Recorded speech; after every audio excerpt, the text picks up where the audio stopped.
Number one key to the game tonight for IUPUI was stop Ball State in transition.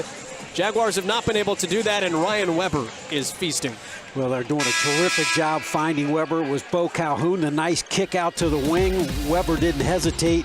And if you're IUPUI, it doesn't matter if he's 3 feet behind the line. You got to close out harder. Weber, another triple cards, 4 for 6, Joel, from long distance. Ball State's best player and transfer from Youngstown State. You just kind of had to take James Whitford's word for it last year when he was sitting out. He has done, he's wasted no time proving James Whitford right.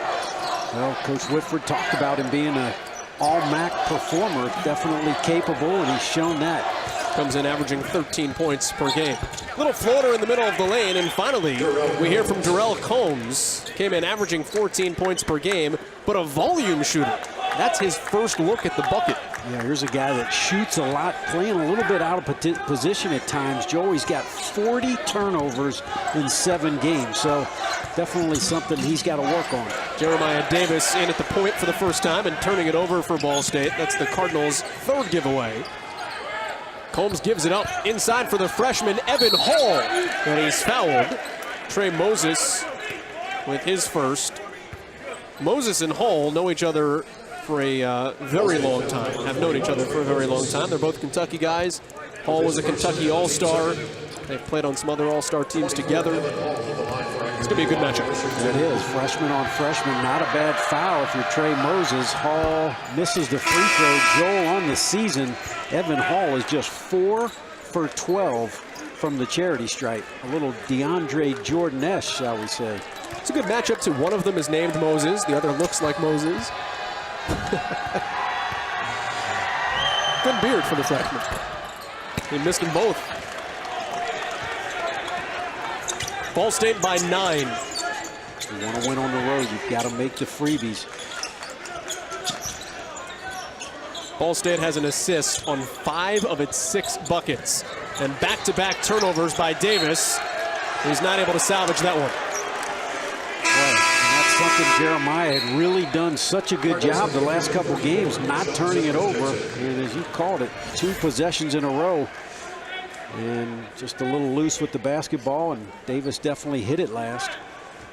Give credit to TJ Henderson there, the active hands off the bench for IUPUI. Franco House back into the game with that 1 foul. Cardinals go zone first time this evening. It's Davis and Tyler at the top of it. Moses in the middle.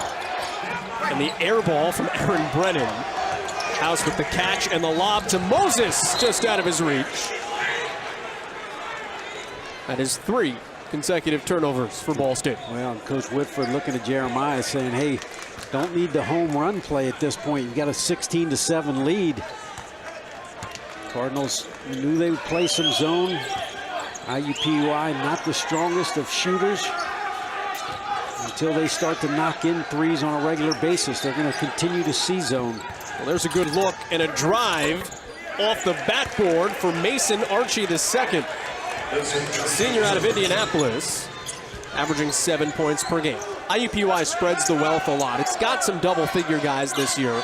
Did not have a single player last year average double figures, and a 4th consecutive turnover. This time Archie running coast to coast.